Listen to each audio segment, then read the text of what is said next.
प्रिय श्रोताओं नमस्कार। आज हम आपको ये बताते हुए बड़े प्रसन्न हैं कि हमारे शहर कोटा के लिए और इस हाड़ौती के लिए एक गौरव का अवसर आया है।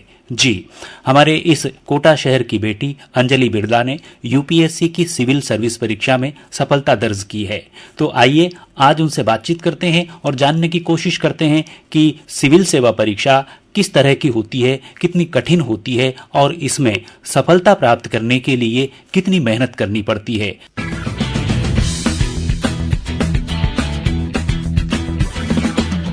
अंजलि जी, बहुत स्वागत है आपका आकाशवाणी कोटा के स्टूडियो में। नमस्कार। नमस्ते। पूरा शहर आपकी सफलता पर बहुत ही हर्षित है और हम सब एक गौरव की अनुभूति कर रहे हैं कि हमारे कोटा शहर से सिविल सर्विसेज एग्जाम में आप सफल हुई। हम आपको बधाइयां देते हैं अपने तमाम श्रोताओं की तरफ से और हमारे शहरवासियों की ओर से। बहुत बहुत धन्यवाद। मुझे बहुत ही खुशी हो रही है कि एक एग्ज़ाम ही है ये, बट एग्ज़ाम क्लियर करने पे भी सब इतनी बधाई दे रहे हैं, इतना गौरवान्वित फील कर रहे हैं। मुझे बहुत प्राउड हो रहा है और बहुत खुशी हो रही है ये सुनकर। तो देखिए, ये एक ऐसा अवसर है जब हम बहुत सारी बातें आपसे जानना चाहते हैं, क्योंकि ये एक प्रशासनिक जो सेवाएं हैं, भारतीय प्रशासनिक सेवाएं, उनमें जाने का और उसमें सफल होने का एक ख्वाब होता है। हर छात्र का ख्वाब होता है। जब हम विद्यालय में पढ़ रहे होते हैं और हम कुछ बच्चों से थोड़ा अलग करते हैं, कुछ अच्छे मार्क्स लाते हैं, तो कई बार हमसे जब पूछा जाता है कि बड़े होकर क्या बनोगे, मैं वहां ले जाना चाहता हूं आपको। बातचीत वहां से शुरू करूं जब आपके मन में ये भाव बनने लगा होगा और आपसे जब पूछा जाता होगा कि बड़े होकर क्या बनोगी, तो वो समय याद करके हमें बताइए कि कुछ कैसा ख्वाब किस समय आपके मन में जन्म लेने लगा था। जी, मुझे याद है मैं बहुत छोटी थी और तभी हम इतना नहीं समझती थी सर्विसेज क्या होती हैं, पर ये मैं बहुत अपनी पिगी बैंक में इकट्ठे करती रहती थी पैसे। फिर मुझसे पापा पूछा करते थे कि ये पैसे किसके लिए कलेक्ट कर रही है, तो मैं बोलती थी कि मैं जब बड़ी हो जाऊंगी तो मैं एक बहुत बड़ा अनाथालय खोलूंगी, एक बहुत बड़ा ऑर्फनेज खोलूंगी जिसमें स्विमिंग पूल होगा, सारे बच्चों की इतनी अच्छी पढ़ाई होगी। तो मेरे दिल से हमेशा ये ख्वाब रहा है कि हम भारत को इस स्तर में पहुंचाए जहाँ पे कभी किसी बच्चे का ख्वाब इसलिए पूरा नहीं हो पाए कि वो कहीं गरीब क्या पैदा हुआ है या कहीं उसका स्तर इतना नहीं है। ये स्तर वाली चीज ही हमारे यहाँ से हट जाए। तो अब ये नहीं कह सकती मैं कि मैं तब बोलती थी कि मैं सिविल सर्विसेज में पार्ट लूंगी, बट हाँ ये जरूर बोलती थी कि मैं कुछ करूंगी जो कि देश के लिए, देश के लोगों के लिए होगा। और वो भाव मेरा स्टार्टिंग बचपन से ही रहा है।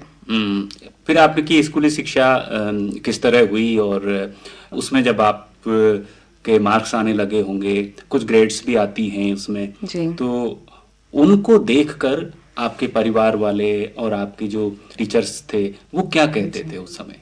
जी, स्टार्टिंग से ही मेरा पढ़ाई में रुझान रहा है और अच्छे ही मार्क्स आए हैं। 10th में भी 95%, 10 CGPA बनती है अब तो 10 CGPA थी और 12th में भी 94% थी।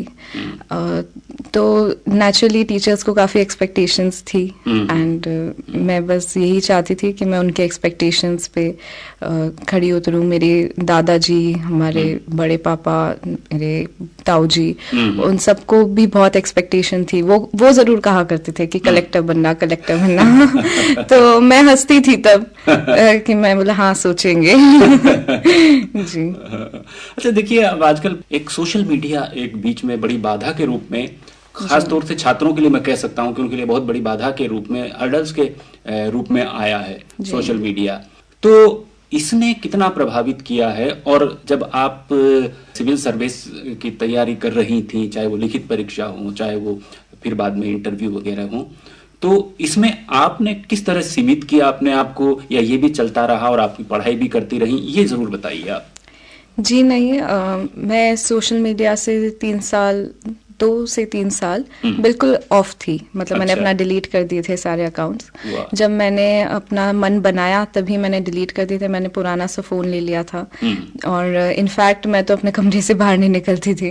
तो अच्छा। बहुत सारे लोग जो घर पे आते थे बोलते थे हम 5 महीने से घर पे आ रहे हैं, आपको देखा ही नहीं हमने। तो मैं बहुत ही सेक्लूडेड रहती थी, अपने अच्छा। बिल्कुल तेल वेल लगा के घर पे बैठी रहती थी। तो वो 3 साल में बिल्कुल, मतलब मैं अपने घर वालों से ही नहीं मिली एक तरीके से, ओह। अपने दोस्तों से ही नहीं मिली। तो और बिल्कुल ऐसा है कि सोशल मीडिया बहुत डिस्ट्रैक्ट करता है। This is not a new thing and आज भी हम कुछ, हमारा पढ़ाई में concentration is very important and जो the one thing that social media does is कि हमारा कंसंट्रेशन बिल्कुल हटा देता है। एंड जिस तरह से सोशल मीडिया एप्स डिजाइंड है वो स्क्रोलिंग बेस्ड है, तो हमारा थंब नीचे स्क्रोल करता ही रहता है, करते ही रहता है। This is psychological and which is why we get addicted to it, कि हम स्क्रोल करते रहते हैं तो हमारे पता ही नहीं चलता कि कितना टाइम हमारा वेस्ट हो गया। सो ये बिल्कुल जरूरी है कि हर छात्र, अगर जिसने अपना उद्देश्य बना लिया है तो वो अपना स्ट्रैटेजी बनानी चाहिए उनको कि हमें 12 घंटे देना है पढ़ाई को, फिर चाहे कुछ भी हो जाए। मुझे याद है मुझे बुखार आता था तो भी मैं बुक के साथ लेटी रहती थी। कुछ भी हो, अब 12 घंटे पढ़ना है, 10 घंटे पढ़ना है तो पढ़ना है। तो उस तरीका आपका डेडिकेशन होना चाहिए। फिर आप कुछ भी पढ़ाई करिए, ये सिविल सर्विसेज भी एक एग्जाम है, बहुत डॉक्टर बनने के लिए भी बहुत कठिन एग्जाम देने पड़ते हैं, और भी अपनी फील्ड में कुछ भी काम करने के लिए काफी डेडिकेशन चाहिए होता है। तो जब भी डेडिकेशन की बात आती है तो हमें एक जो कहते हैं ना अर्जुन की आंख, अर्जुन की आंख रखनी पड़ती है। श्रोताओं, हम आपको बता दें इस समय आकाशवाणी कोटा से आप सुन रहे हैं यूपीएससी की सिविल सर्विस एग्जाम में सफल उम्मीदवार अंजलि बिरला से हमारी बातचीत। तो अंजलि, अब ये बताइए कि विषयों का चयन किस तरह किया आपने? क्या आपने ये सोचकर विषयों का चयन किया कि किन विषयों में मार्किंग अच्छी आती है, या आपकी स्वाभाविक रुचि थी बचपन से उन विषयों में? जी, मैंने 11th क्लास में आर्ट्स ली थी सोफिया स्कूल से, तो तब से मैं पॉलिटिकल साइंस मेरा सब्जेक्ट था। 12th में भी पॉलिटिकल साइंस में ही मेरा काफ़ी रुझान था। तो ग्रेजुएशन में भी स्वतः ही मैंने पॉलिटिकल साइंस चूज करा as my honours subject. And फिर मतलब पॉलिटिकल साइंस यूजुअली लोग बोलते हैं कि थोड़ा लेस स्कोरिंग मार्क्स होता है यूपीएससी के लिए, तो मुझे काफी लोगों ने बोला सोशियोलॉजी ले लीजिए, बट मैंने बोला नहीं, जो मेरा स्ट्रीम है मैं उससे हटकर नहीं जाऊंगी क्योंकि वो फिर डिफिकल्ट हो जाता है। तो डेफिनेटली आपका इंटरेस्ट होना चाहिए, आपकी स्ट्रीम होनी चाहिए, आपको वही सब्जेक्ट चूज करना चाहिए, सिर्फ इसलिए कि मार्किंग ऊपर नीचे, क्योंकि हर साल मार्किंग चेंज हो जाती है। तो ये कहना कि ये वाले सब्जेक्ट के लोग ही पास करेंगे, ये गलत है। आपकी रुझान होना चाहिए। तो क्योंकि ऑप्शनल जब सब्जेक्ट हम लेते हैं तो उसमें हमें ज्यादा पढ़ाई करनी पड़ती है, उसको काफी टाइम डिवोट करना पड़ता है। तो अगर हमारा इंटरेस्ट से होगा तो हमारा दिमाग भी उस सब्जेक्ट में ज्यादा चलता है। अच्छा, एक चीज महत्वपूर्ण जो बात है हमारी बातचीत में, वो हमारे सुनने वाले जो तैयारी करने वाले हैं इस एग्जाम की, उन तक पहुंचना चाहिए। सारे कोटा के जो बच्चे हैं, आपने सोशल मीडिया पर एक इंटरव्यू में कहा भी था, मैंने सुना कि कोटा में रहते हुए यहाँ पर ज्यादातर लोग साइंस, मेडिकल और इंजीनियरिंग को ज्यादा प्राथमिकता देते हैं, क्योंकि बच्चे देखते हैं कि जब दूसरे शहरों से, चेन्नई से और श्रीनगर से, वहां से बच्चे यहाँ आ रहे हैं यहाँ साइंस पढ़ने के लिए और डॉक्टर और इंजीनियरिंग की आईआईटी की तैयारी करने के लिए। तो यहाँ के बच्चे अगर उन परीक्षाओं को न दें तो वो अपने आप को आत्मग्लानि भी महसूस करते हैं। आप बताइए, आपने फिर आर्ट्स ले लिया और इतनी बड़ी उपलब्धि हासिल की है, तो ये आपके लिए क्या मुश्किल निर्णय नहीं रहा होगा? घर वालों ने तो आपको कहा होगा कि नहीं, तुम्हें जो है बायोलॉजी लेनी है या तुम्हें मैथ्स लेनी है, ऐसा रहा आपके साथ? जी, मेरी खुद की मदर डॉक्टर है। हाँ। तो नेचुरली ये था कि बायो ले लो।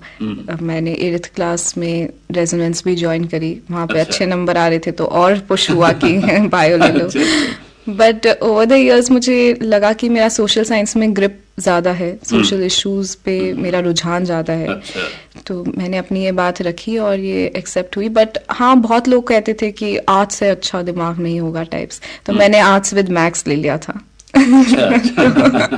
तो थोड़ा प्रेशर तो था, बट थैंकफुली सोफिया में आर्ट स्ट्रीम तब आ गया था, 2 साल पहले ही आया था। अदरवाइज तो आर्ट स्ट्रीम ही बहुत कम अच्छे स्कूलों में है, विच इज ऑल्सो रॉन्ग। मैं यही कहना चाहूंगी कोटा वालों को कि हम बहुत ऐसे बॉक्स मेंटालिटी से जी रहे हैं कि या तो और इसके कारण बच्चे भी गुमराह हो जाते हैं, मतलब कंफ्यूज से हो जाते हैं। और उनको अगर पता चले कि इतनी सारी और फील्ड्स हैं, लॉ है, जर्नलिज्म है, आप लेखक बन सकते हैं, आप पॉडकास्ट वाले बन सकते हैं आजकल, और कितनी सारी फील्ड्स हैं, एंड सारी ही फील्ड्स काफी अच्छी हैं, और आप उन सभी फील्ड्स में काफी एक्सेलेंस प्राप्त कर सकते हैं। सो सिर्फ ये बोलना कि आप अगर इंजीनियर या डॉक्टर बनेंगे तो ही आपकी जिंदगी सुकून वाली होगी, ये गलत है।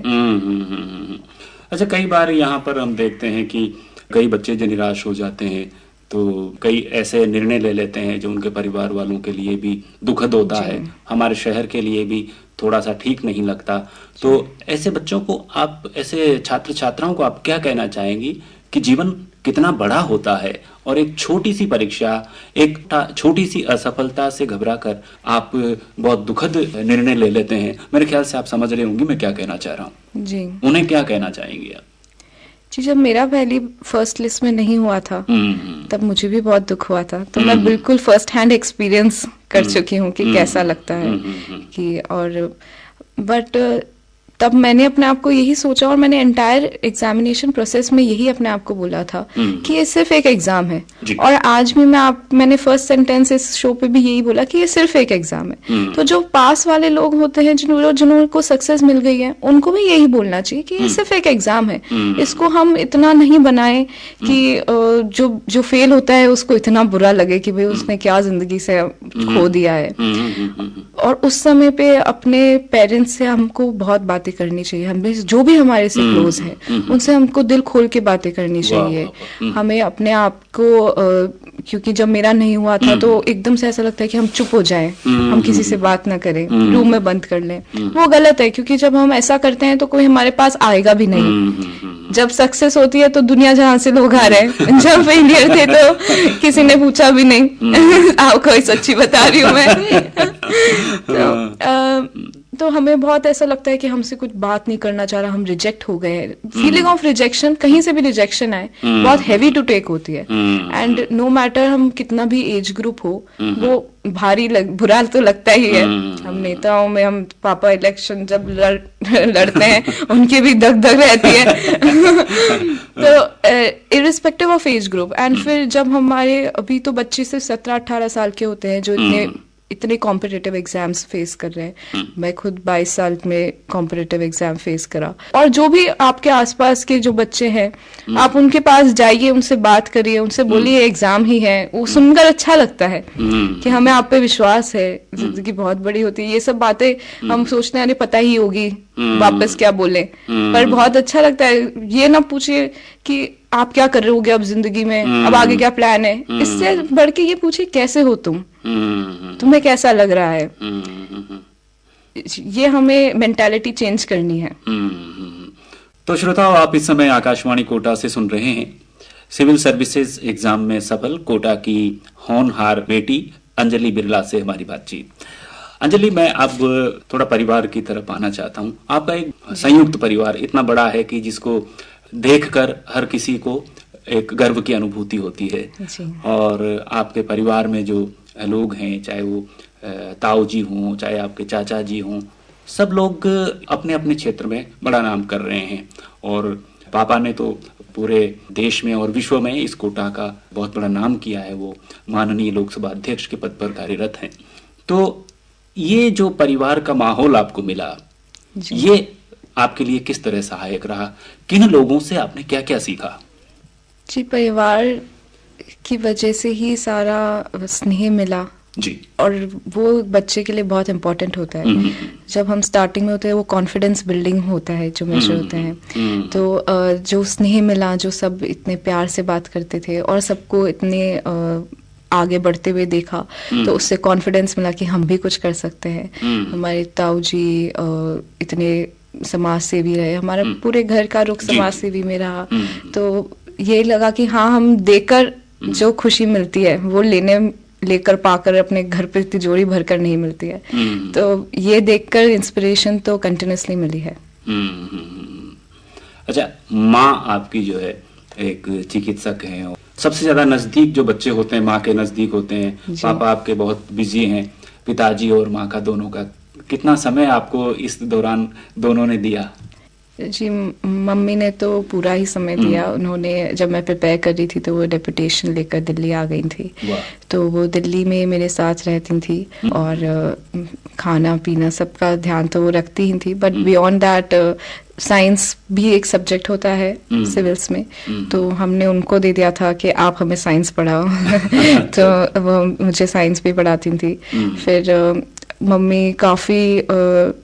मम्मी और हम सबका स्पिरिचुअलिटी में बहुत बिलीफ है, रुझान है भगवान के प्रति, तो कंटिन्यूसली अनुष्ठान करना हनुमान जी की, और जो 2 घंटे पेपर के बीच में मिलते थे उसमें भी इतने अनुष्ठान करना, तो डेफिनेटली भगवान की वजह से ही अब जो मिला है सब उनका ही है। अब ये बताइए कि जो निश्चित रूप से जो हमारी इस बातचीत को सुन रहे होंगे, वो जो खास तौर से जो छात्र वर्ग है जो इस बारे में सोचते हैं, इस एग्जाम के बारे में सोचते हैं, तो किस तरह से आपको अपनी जो पढ़ाई की योजना है वो किस तरह बनानी है, और किस तरह बाकी चीज़ों को कुछ सालों के लिए आपको स्थगित करना है, कितने घंटे पढ़ाई करनी चाहिए? जी, सबसे पहली बात तो हमें ये जानना चाहिए कि ये एग्ज़ाम बहुत लंबा प्रोसेस है जी। आप 1.5 साल पहले तैयारी शुरू करेंगे, फिर खुद एग्जाम 1 साल लेता है कंप्लीट होने में। प्रीलिम्स है, मेंस है और इंटरव्यू है, जो 1 साल का प्रोसेस है। तो हमें कंसिस्टेंसी बना के रखनी है, जो लगातार हमें पढ़ाई करनी है, सिर्फ एक दिन की बात नहीं है। इस पे विशेष ध्यान रखना चाहिए। सेकेंडली, हमें एक स्ट्रेटेजी बनानी चाहिए कि जो हमारे वीक सब्जेक्ट्स है, जो हमारी स्ट्रेंथ है, पहले तो हम एक बार कोर्स कंप्लीट कर लें 4-5 महीने लेने के बाद, फिर हम आइडेंटिफाई कर ले एरिया कि ये हमारा वीक सब्जेक्ट है, ये हमारा स्ट्रॉन्ग सब्जेक्ट है, एंड आगे के जो मंथ्स है उनको उस हिसाब से प्लान कर लें। प्रीलिम्स पे भी स्पेशली ध्यान दें। प्रीलिम्स आजकल बहुत डिफिकल्ट हो गया है क्योंकि कहीं से भी क्वेश्चन आ जाते हैं, तो बहुत टेस्ट सीरीज देनी चाहिए हमको, और ताकि हम प्रिपेयर्ड रहें। एंड इनफैक्ट जो OMR शीट्स के साथ, मतलब किसी इंस्टीट्यूट में जाके टेस्ट सीरीज देना एक एग्जाम के माहौल में, वो भी बहुत इम्पोर्टेंट है। देन सेकेंडली, जो मेंस का हमारा स्टेज आ जाता है, तो मेंस में लिखने की स्पीड बहुत तेज होनी चाहिए। तो और उसमें टाइम भी हमें 2 से 3 महीने ही मिलता है प्रिपेयर करने का। तो प्रीलिम्स के टाइम जब आप प्रिपेयर कर रहे हैं, तो आप सोशल इश्यूज में अपना एक ओपिनियन बनाना स्टार्ट कर दें, क्योंकि मेंस में आपको वो ओपिनियन शेयर करने पड़ते हैं लिखकर, तो उसमें आपकी पकड़ होनी चाहिए। तो अगर आप नोट्स बनाते हैं तो कि भाई ये ओपिनियन, हमारा ये स्टैंड है, और बैलेंस्ड व्यू हो, हम एंड एंटायर प्रोसेस में हम खुद अपने आप को रैशनल बनाए और किसी बायसेस में ना हो, किसी आइडियोलॉजी से इतना ज्यादा हम ना ग्रसित हो जाएं कि हमें सही दिखना बंद हो जाए। ये बहुत इंपॉर्टेंट है लाइफ के लिए भी एंड एग्जाम के लिए भी, क्योंकि वो आपके पेपर्स में रिफ्लेक्ट कर जाता है अदरवाइज।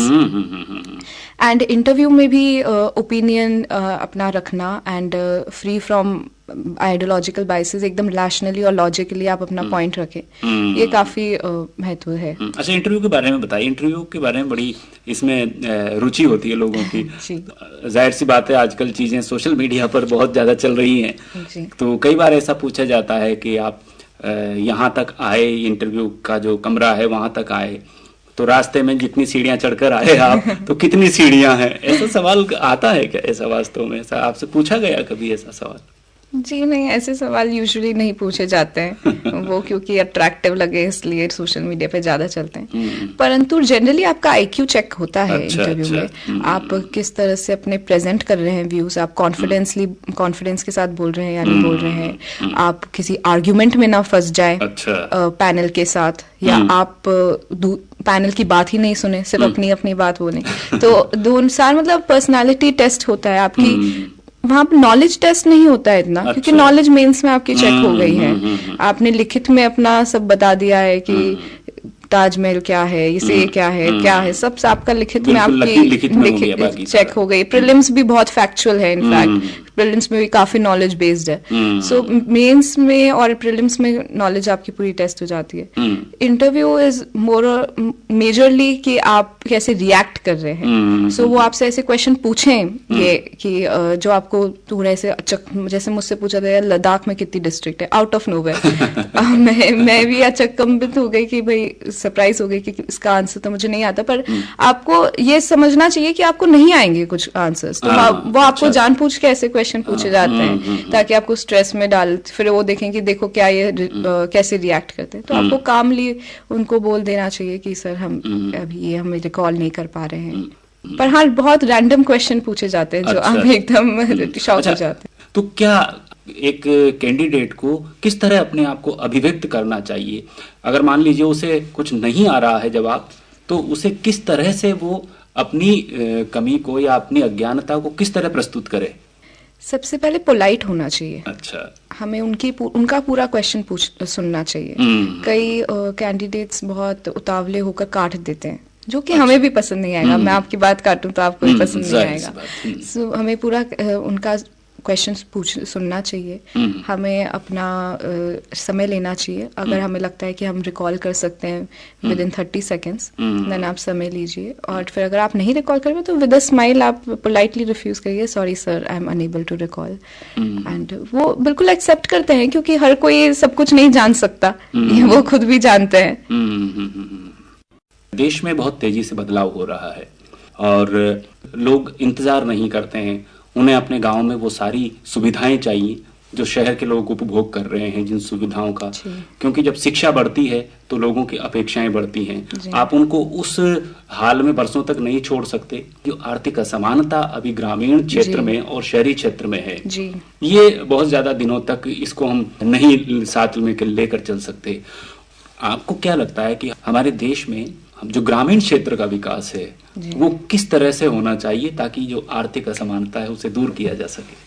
जी, आर्थिक असमानता दूर होनी चाहिए। इक्वालिटी बिल्कुल आनी चाहिए। फिर वो जेंडर इक्वालिटी हो, इनकम इनक्वालिटी हो, दोनों ही चीजों पे काम होना चाहिए। और नेचुरली हमारे 75 इयर्स हो गए इंडिपेंडेंस को। अब हम ये नहीं बोल सकते गांव वालों को नहीं नहीं आप वेट करिए, आप इतने आतुर क्यों हो रहे हैं। हमारा फेलियर है, कलेक्टिव फेलियर है कि 75 इयर्स के बाद भी अगर हम उनको रोड नहीं दे पा रहे, पानी नहीं दे पा रहे हैं, छोटी छोटी चीजों के लिए उनको इतने अफसरों के साथ जूझना पड़ रहा है, अधिकारियों के साथ जूझना पड़ रहा है, तो ये हमारा फेलियर है। इसमें हम ये नहीं कह सकते कि वो आतुर हो रहे हैं। और ग्रामीण विकास करना बहुत जरूरी है, क्योंकि अभी तो 30% ऑफ द पॉपुलेशन हमारी अर्बन रहती है, बट मेजॉरिटी तो अब भी हमारी खेत पे डिपेंडेंट है, एग्रीकल्चर पे डिपेंडेंट है।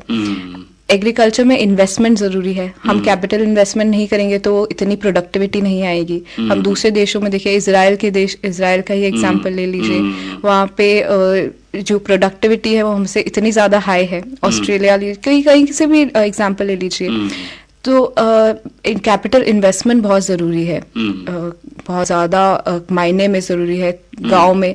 और अभी रुख ये बन गया था कि कोई भी अगर अच्छा पढ़ाई में अच्छा हो जाता है या कुछ बन जाता है, पैसे ज्यादा आ जाते हैं, तो शहर में आ जाते हैं। तो गांव एकदम पिछड़ा हुआ वर्ग जैसा बन गया है। वो नहीं होना चाहिए। अभी हम बैक टू रूरल होने चाहिए। जो अगर हम खुद अपने गांव से जाए, गांव की हमारी पहचान होती है। अभी कभी भी हम किसी से भी मिलते हैं, कहीं से भी मिले, तो वो बोले नहीं नहीं मैं उस गांव का हूँ। तो गांव में कैपिटल इन्वेस्टमेंट की बहुत जरूरत है। हमें रोड्स, वाटर, ये बेसिक नेसेसिटीज हैं। ये हम उनको कोई ऐश आराम नहीं दे रहे हैं। ये हमारा फेलियर है अगर हम ये बेसिक नेसेसिटीज के लिए भी उनको तड़पा रहे हैं। तो रोड्स, जो हेल्थ केयर एंड एजुकेशन और इंफ्रास्ट्रक्चर, ये तीनों सरकार के ही काम है। हम एक्सपेक्ट नहीं कर सकते कि कोई भगवान आके करेंगे। सरकार के काम है। जो सरकार अगर सिर्फ इन तीनों जगहों पे अपना दिमाग लगाए और इतना रेड टेपिज्म जो है ब्यूरोक्रेसी में, वो हटा दें। अगर किसी को कोई और जवाबदेही बनाए, तो ब्यूरोक्रेसी अगर रिस्पॉन्सिबल अकाउंटेबल होगी, जवाबदेही होगी, ट्रांसपेरेंट होगी, आज कोई काम लेकर आए कल पूरा हो जाए, हम सोचते नहीं सरकारी काम है बहुत साल बहुत टाइम तक चलेगा, और गांव के लोग सरकार पे ज्यादा डिपेंडेंट रहते हैं, तो इसलिए वहां पे जो भी पोस्टेड हों वो हम यही रखे कि हम कोई बड़े आदमी नहीं बन गए, बड़ा छोटा का भेद ही हट जाए, एक्चुअली सेवा का भाव लेकर जाए।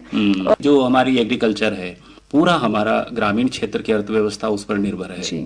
किस तरह की हमारी जो एग्रीकल्चर है उसकी दिशा आगे क्या होनी चाहिए हमारी अब? जी, एग्रीकल्चर हमारे लिए बहुत इम्पोर्टेंट है जी, क्योंकि in the coming future jobs दूसरे सेक्टर में इतनी तेजी से बढ़ नहीं रही है, तो नेचुरली स्टिल बहुत सारी majority of the people will be dependent on agriculture. So इसको ध्यान में रखते हुए हमें उनकी एग्रीकल्चर इनकम बढ़ानी है, हमें एग्रीकल्चर को एक प्रोडक्टिव ऑक्यूपेशन बनाना है, एक ऐसा ल्यूक्रेटिव ऑक्यूपेशन बनाना है, और उसमें वो तब बनेगा जब हम एक तो सरकार सहयोग दे, दूसरी बात की कैपिटल इन्वेस्टमेंट हो, हम नई नई टेक्नोलॉजीज लेकर आए, हम अब जाके ड्रिप एग्रीकल्चर की बात सुनते हैं, ड्रिप एग्रीगेशन की बात सुनते हैं। इजराइल इतने आगे पहुंच गए हैं, वो तो 70s का अचीवमेंट था, 1970s का अचीवमेंट होगा। तो टेक्नोलॉजी से जब हम यूज करेंगे एग्रीकल्चर में तो हमारी प्रोडक्टिविटी यील्ड बहुत बढ़ेगी, और यील्ड बढ़ते से ही इकोनॉमिकली वेल ऑफ हो जाएंगे, और जब फार्मर्स वेल ऑफ हो जाएंगे, जब ये भी प्रोफेशन इतना वेल ऑफ हो जाएगा या इनकम जनरेटिंग प्रोफेशन हो जाएगा, तो नेचुरली और लोग इसके प्रति आकर्षित होंगे, और इसकी तरफ हम इंडिया अब फूड सेल्फ सफिशिएंसी पहुंच चुका है, तो हम अब फूड प्रोसेसिंग करें। जो एग्रीकल्चर हमारा वीट आता है, तो वीट अब सिर्फ वीट को हम प्रोसेस करके एक्सपोर्ट में जाए। जैसे हमारे यहाँ धनिया बहुत मात्रा में होता है, जी, हमारे यहाँ लहसुन बहुत अच्छी मात्रा में होता है, हमारे यहाँ सरसों इतना अच्छा होता है, हमारे यहाँ गेहूं इतना बढ़िया, धान इतना बढ़िया होता है। जी बिल्कुल, और इतना एक्सपोर्ट, वर्ल्ड मार्केट तो पूरा खुला हुआ ही है। साउथ ईस्ट एशियन कंट्रीज है हमारे पास, जो हमारे नियरेस्ट है। इतनी सारी कंट्रीज हैं जो समुद्र से घिरित रहती है, उनमें इतनी यील्ड उनकी सॉइल दे ही नहीं पाता। तो वो सारी कंट्रीज भी हमारी अभी जो मिडिल ईस्ट कंट्रीज हैं, सऊदी अरेबिया, हम भी कुछ साल 1-2 साल पहले पैक्ट भी साइन हुआ है इंडिया का उनके साथ कि हम उनको फूड एक्सपोर्ट करें, वो इंडिया को फूड कैपिटल बनाना चाहती है। So there is a lot of scope. ये हम सोचते हैं कि नहीं एग्रीकल्चर अब ल्यूक्रेटिव नहीं रहा, एग्रीकल्चर में कोई स्कोप नहीं है, बट अगर एक्चुअल में इन्वेस्टमेंट किया जाए, सरकार की तरफ से कोई रेड टेपिज्म ना हो, कोई फाइलें ना अटके, और फूड प्रोसेसिंग में लोग बाग आगे बढ़े, तो definitely there is a lot of scope in agriculture. अच्छा, अंत में मैं आपसे 2 सवाल पूछूंगा। भाषा को लेकर और प्रतिभागियों में बड़ा एक असमंजस रहता है। कुछ लोगों में ये भ्रांति कह लीजिए, सही क्या है ये तो आप ही बताएंगे, कि जो अंग्रेजी भाषा के माध्यम से परीक्षाएं देते हैं उनको ज्यादा फायदा मिलता है, जो अपने आप को अंग्रेजी में एक्सप्रेस करते हैं उन्हें ज्यादा बुद्धिमान या प्रतिभाशाली माना जाता है। आपसे जानना चाहते हैं कि आपका माध्यम क्या रहा लिखित परीक्षा का और इंटरव्यू का?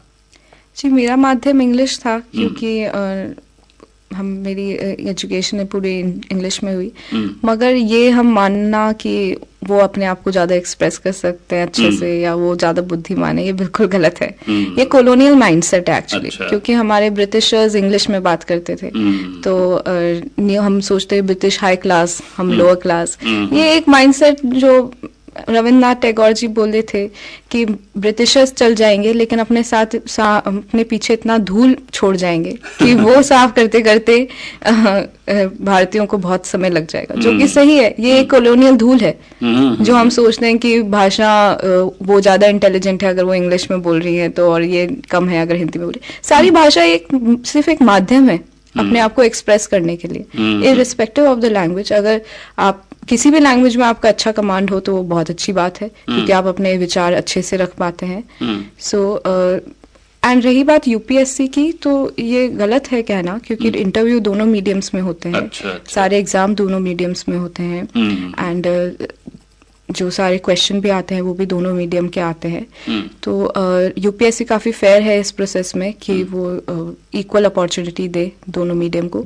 परंतु प्रॉब्लम क्या हो रही है कि इंग्लिश मीडियम के पास मटेरियल ज्यादा होता है पढ़ने का, क्योंकि आप वेबसाइट्स में देखिए सारा मटेरियल इंग्लिश में होता है, बुक्स सारी इंग्लिश में आती, तो उसके पास एस्पिरेंट के पास, जो इंग्लिश मीडियम वाला एस्पिरेंट है, उसके पास नॉलेज के लिए ऑप्शंस बहुत सारे होते हैं। हिंदी मीडियम वालों के पास क्योंकि बुक्स इतनी ट्रांसलेट नहीं हो रही हैं और चूज भी कम करते हैं Hindi medium as a medium, so that is why वो रिस्ट्रिक्टेड हो गया एरिया। पर इसमें सुधार आना चाहिए, हमें सारी लैंग्वेजेस में ट्रांसलेट करना चाहिए। In fact not just Hindi, 22 languages में ट्रांसलेशन होना चाहिए। इंडिया सिर्फ हिंदी इंग्लिश पे नहीं, इंडिया के इतनी विरासत है हमारे पास इतनी लैंग्वेजेस का, सो इट बुक्स ट्रांसलेट होनी चाहिए ताकि, बट यूपीएससी की तरफ से it's an open and it's a level field, but there should be more knowledge in all other languages as well. सरकार का नारा है बेटी पढ़ाओ बेटी बचाओ। जी। सबसे मेरा आखिरी सवाल यही है, तो आप चूंकि उस वर्ग का प्रतिनिधित्व करती हैं, ये एक और प्रेरणा का विषय है हमारी बच्चियों के लिए, हमारी बालिकाओं के लिए, तो उनके लिए आपका क्या मैसेज है जो ज्यादा अच्छी स्थिति में नहीं है, अभावों में जो बड़ी हो रही हैं, उनकी पढ़ाई में भी हजार तरह की बाधाएं हैं। जहां तक सीनियर सेकेंडरी स्कूल है गांव में, उसके बाद में घर वाले उन्हें पढ़ाई के लिए शहर में नहीं भेज रहे हैं, उनके लिए आपका मैसेज जी? मैं ये बिल्कुल मानती हूँ कि मेन और वुमेन का डिफरेंस सिर्फ हमने अपने दिमाग में बना रखा है। इंसान इंसान है, हमें उनको इंसान क्यों नहीं बोलते हैं? और वुमेन कहीं पे भी पीछे नहीं है, किसी भी वर्ग में पीछे नहीं है। धीरे धीरे हम जब अपॉर्चुनिटी खुली तो सब अलग अलग क्षेत्रों में इतने आगे पहुंची हैं, तो ये गलत होगा उनको वंचित रखना। और मेरा भी आगे यही प्रयास रहेगा कि मैं जिनसे भी कांटेक्ट में आऊं उनको बोलूं कि आपका जो मन है, आपका पढ़ाई में मन है, आपका संगीत में मन है, डांस में मन है, आपको फ्री अपॉर्चुनिटी होनी चाहिए कि आप वो कर पाए, अपने पैरों पर खड़ी हो पाए। और मैं बस ये कहना चाहूंगी सभी मेरी जैसी कन्याओं से, बालिकाओं से, कि आप अपना विचार ऊंचा रखें। सब आपको बोलेंगे नहीं आप बस शादी कर लो, घर संभालो, ये आपकी जिंदगी है। आप अपनी जिंदगी को ऊंचा सोचिए, आप sky is the limit for you. And अपनी इकोनॉमिकली आप अपने आप को स्ट्रांग बनाइए। अगर आपका हाथ देने वाला होगा तो आप हमेशा ऊंचे रहेंगे। कभी भी आप थोड़ा विरोध आपको करना पड़े, शायद घर वाले जल्दी शादी कर देते हैं, ये बहुत बड़ी समस्या है अभी भी। चाहे हमारे चाइल्ड मैरिज एक्ट आ गए हैं, बट फिर भी 23 भी बहुत यंग एज होती हैं जिसमें majority of the women get married. तो पर आप ये रखिए कि पहले मैं खुद कमाऊंगी, उसके बाद मैं शादी करूंगी, तो आप कभी भी डिपेंडेंट नहीं रहेंगी। वाह वाह वाह वाह। तो श्रोताओं, ये थी यूपीएससी सिविल सर्विसेज एग्जाम यानी कि आईएएस में सफल उम्मीदवार कोटा की बेटी अंजलि बिरला। उनसे हमने बातचीत की आपके लिए। अंजलि, बहुत बहुत शुक्रिया आपका। Thank you.